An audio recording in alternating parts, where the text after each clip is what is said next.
Hi there, welcome to my channel. Today I have a review of the Urban Decay Afterglow highlighters in the shades Aura and Sin.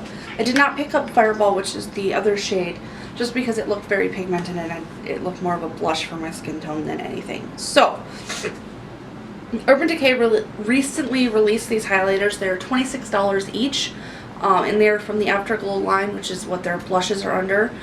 They claim to wear for 8 hours, and they're pigmented. So the first one is Sin, which is a champagne color. I really like this, and I'll have swatches up to the side while I'm talking about them so you can see what it looks like.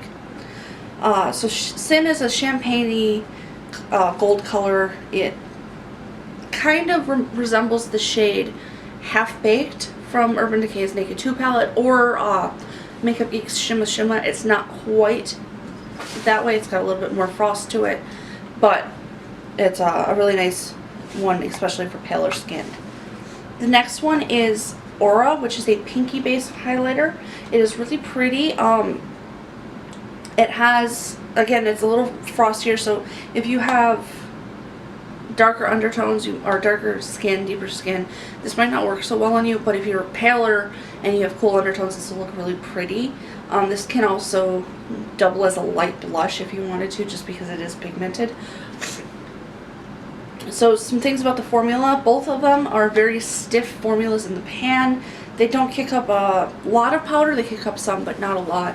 And I prefer stiffer formula because it's not going to crumble once you start hitting the bottom of the pan.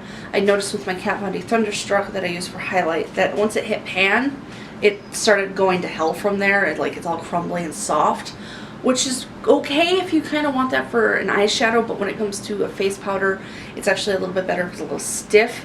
If it's stiffer, you're not going to pick up so much, and you can build up the coverage, which I like about these. They claim to last 8 hours. I wore them for 8 hours on a couple days, and then a few hours here and there. And they do last. When I went to take my makeup off, after about 7.5 hours, it was still there going strong. There was no migration of the glitter down my face. It stayed where I put it, and there's no chunks of glitter. It is more of a sheen.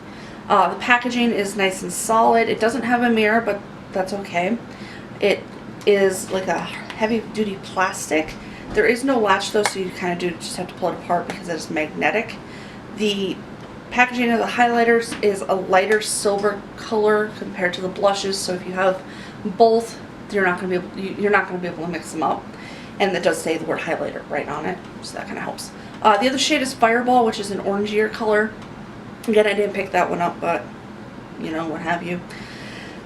They first released on Urban Decay's website, and I believe they just recently released on Sephora and Ulta. If not, they will relatively soon, so you can get them through them. I hope that they expand this line a little bit more, and there's a whiter highlight. Neither of these are white, based, as you can tell by the swatch. So there you have that. You can get these for $26. I really like them. I like Sin more than Aura, but I'll probably put Aura to use somehow, some way. They're great for the inner corner highlight as well, but if you're fairer and you're looking for a newer highlight, I suggest picking these up. They are much stiffer than the Becca highlighters, but they're also quite nice. So yes, if you want to see the swatches and see them blended out, you can check out my blog at fieldbymakeup.com. You can also check me out on social media at fieldbymakeup on Twitter, Instagram, and Facebook. And if you really like this video, please give it a thumbs up or hit the subscribe button. Thank you for watching.